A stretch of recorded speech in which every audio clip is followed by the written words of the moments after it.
Hoje a gente vai abrir Lucas capítulo 19, versículo 23, o momento em que Jesus pergunta: por que você não colocou meu dinheiro no banco para render juros? Fica comigo até o final, porque eu vou te mostrar o que esse versículo realmente significa. E por que ele muda completamente a forma como você cuida do seu dinheiro. Agora fecha os olhos por um segundo e tenta entrar nessa cena comigo. Estrada de Jericó para Jerusalém, poeira, sol forte, uma multidão seguindo um homem que, segundo os rumores, poderia ser o Messias. O clima era de expectativa. Muita gente ali acreditava que Jesus estava subindo para Jerusalém para tomar o trono, para finalmente libertar Israel do domínio romano. E é nesse exato momento, menos com todo mundo esperando uma revolução política, menos que Jesus para e conta uma história, não sobre guerra, não sobre reinos, sobre dinheiro. Ele fala de um nobre que viajou para receber autoridade real. E antes de partir, chamou 10 servos e deu a cada um uma mina. Uma mina era mais ou menos o equivalente a 3 meses de salário de um trabalhador comum. Não era uma fortuna a menos, mas não era pouco. E aí o nobre disse algo simples: negociem com isso até que eu volte. Mas aqui começa o detalhe que muda tudo. Quando o nobre volta e pede contas, o primeiro servo transformou uma mina em dezembro, o segundo em 5, mas o terceiro fez algo que aos olhos de muita gente ali parecia sensato. Ele enrolou a mina num pano e devolveu intacta. E a resposta do nobre é brutal. Ele não elogia a cautela, ele diz menos. E aqui eu estou lendo direto do texto. Por que não colocaste o meu dinheiro no banco e eu, ao voltar, o teria recebido com juros? Agora, pra gente, hoje, isso pode parecer óbvio. Claro, coloca o dinheiro para render. Mas para o público que estava ouvindo Jesus naquele dia, essa frase era um escândalo. Sabe por quê? Porque a lei judaica proibia expressamente a cobrança de juros entre israelitas. Está lá em Êxodo capítulo 22, versículo 25. Está em Deuteronômio 23, versículo 19. A Torá era clara: não explorarás teu irmão com juros.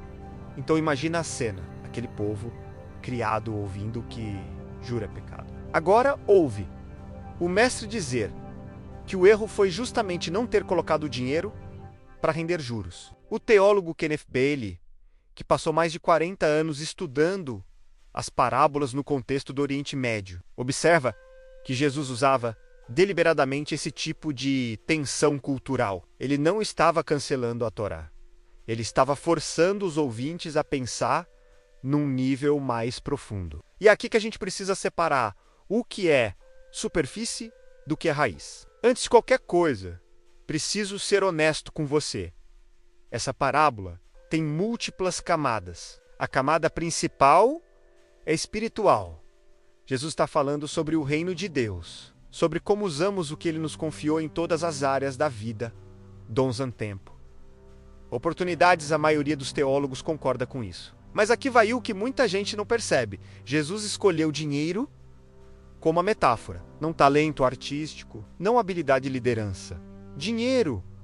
E mais, ele usou termos financeiros técnicos da época.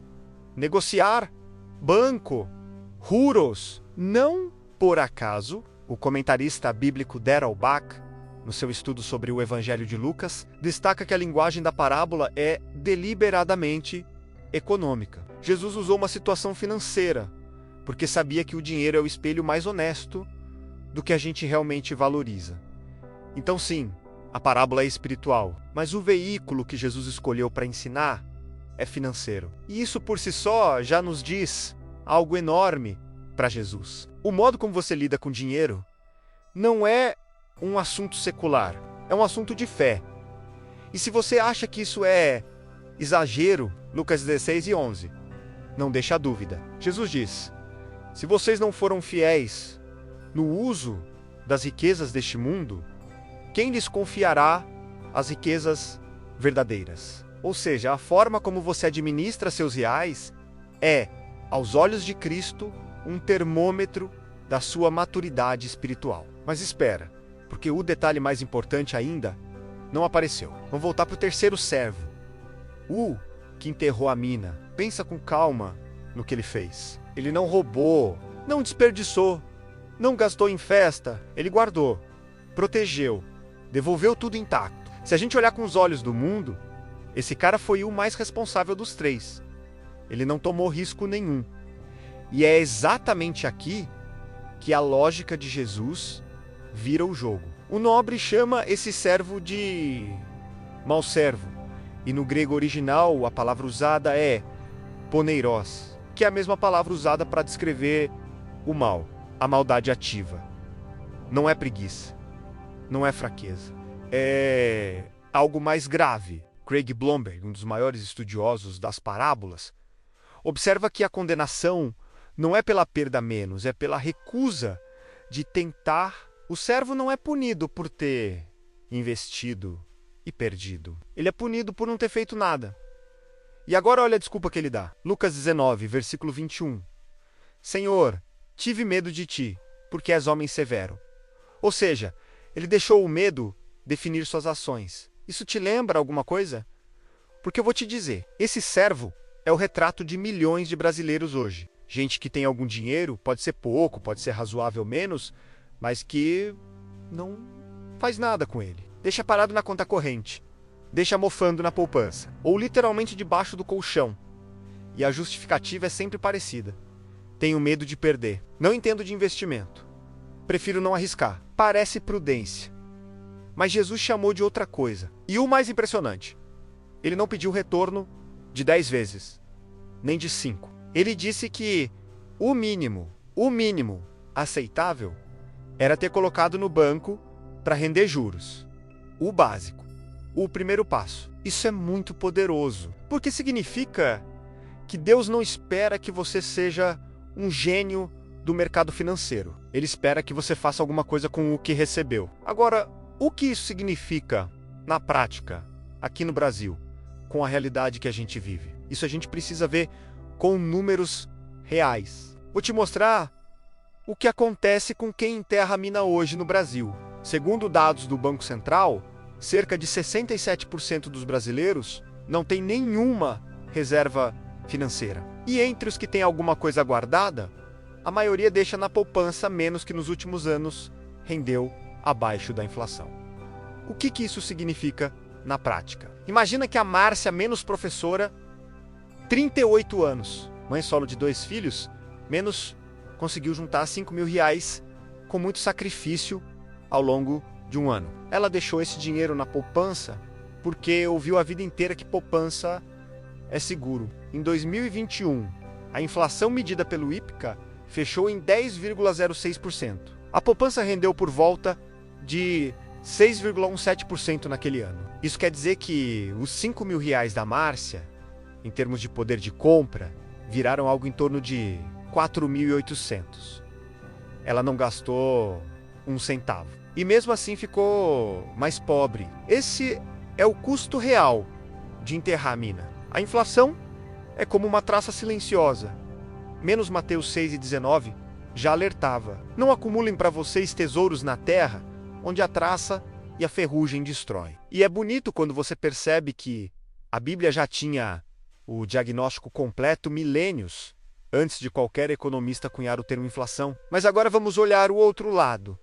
Pensa no Carlos. Ele é frentista num posto em Goiânia, ganha um salário mínimo e meio. Começou investindo R$50 por mês no Tesouro Direto porque assistiu um vídeo na internet. R$50. Parecia nada. Depois de um ano, ele tinha pouco mais de R$620. Não mudou a vida dele ainda, mas ele não parou. No terceiro ano já estava investindo R$150 por mês, porque trocou de emprego e conseguiu reduzir alguns gastos. Em 5 anos, com a disciplina e os juros compostos trabalhando a favor, ele acumulou mais de R$14.000. R$14.000. Para um cara que começou com 50 por mês, isso são os juros compostos fazendo na vida real aquilo que Jesus descreveu na parábola. A mina que se multiplica, não de forma mágica, menos de forma consistente. Para quem já investe há mais tempo, vale reforçar.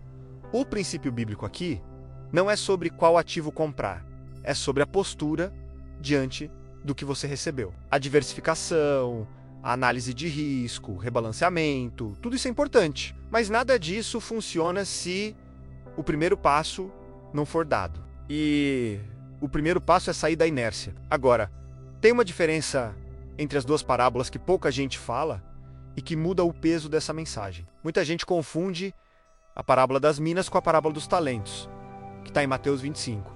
E faz sentido, menos as duas têm estrutura parecida. Um senhor entrega dinheiro, viaja, volta e cobra resultado. Mas tem uma diferença que é fundamental. Na parábola dos talentos, cada servo recebe uma quantidade diferente. Menos 5. 2, 1. Cada um segundo a sua própria capacidade, né? Como diz o texto. Ou seja, Deus dá a cada pessoa recursos diferentes e espera proporcionalmente. Mas na parábola das minas, todos recebem exatamente a mesma quantia. Uma mina cada. Pensa no que isso significa. Se todos receberam igual, a diferença de resultado não veio de vantagem, privilégio ou sorte. Veio da decisão, da atitude, da coragem de agir. E isso é libertador para qualquer pessoa que assiste esse vídeo e pensa: mas eu ganho pouco, eu não tenho capital. Para mim é diferente.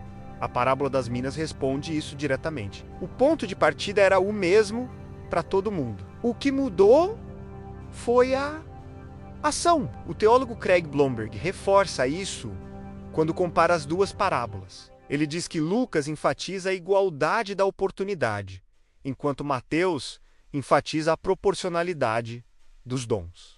As duas juntas formam uma mensagem completa. Deus dá a cada um de acordo com a sua capacidade, mas a oportunidade de ser fiel está igualmente disponível a todos. Traduzindo para a sua vida financeira, não importa se você recebe R$ 1.500 ou 15 mil, a mina é a mesma. A pergunta é: o que você está fazendo com ela? E aqui entra o ponto mais delicado de todo o vídeo. Volta comigo para aquela frase do terceiro servo. Senhor, tive medo. Eu quero tratar isso com muito cuidado, porque eu sei que medo financeiro é real. Dá medo investir quando você já foi enganado. Dá medo arriscar quando todo centavo conta.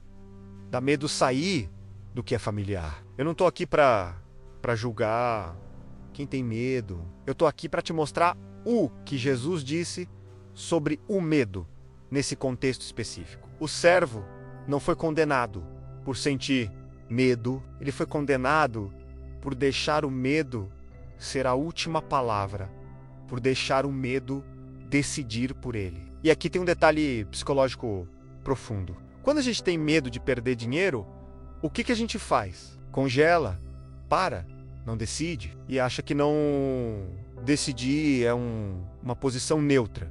Mas não é. A Bíblia e a economia concordam nesse ponto. Não fazer nada com seu dinheiro não é uma posição neutra, é uma posição de perda. A inflação garante isso. O tempo garante isso. Provérbios 27, versículo 23 diz: conheça bem a condição dos seus rebanhos. Cuide bem do seu gado. No contexto da época, rebanhos e gado eram a principal forma de riqueza. Hoje, o princípio é o mesmo. Conheça a condição do que é seu. Saiba onde está seu dinheiro. Cuide dele com atenção. Não precisa virar especialista. Não precisa acertar tudo, mas precisa agir. E se você está travado pelo medo, eu quero te deixar um pensamento. Na própria parábola, Jesus não exigiu o rendimento de 10 vezes. Ele disse que o mínimo era colocar no banco para render juros. O mínimo.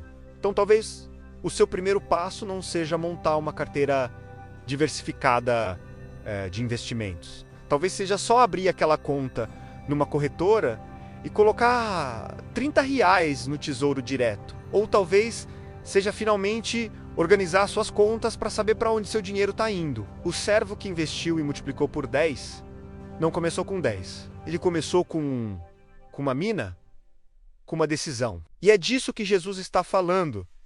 Não de fórmula mágica, de decisão. Eu quero terminar com uma imagem.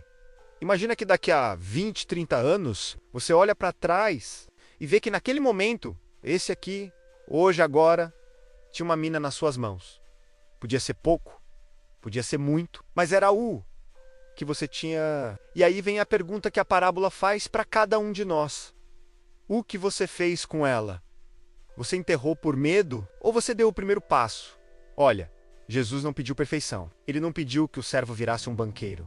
Ele pediu movimento. Pediu fidelidade no básico. Pediu que a mina fosse colocada para trabalhar. Se você está começando agora, eu quero te dizer com toda sinceridade.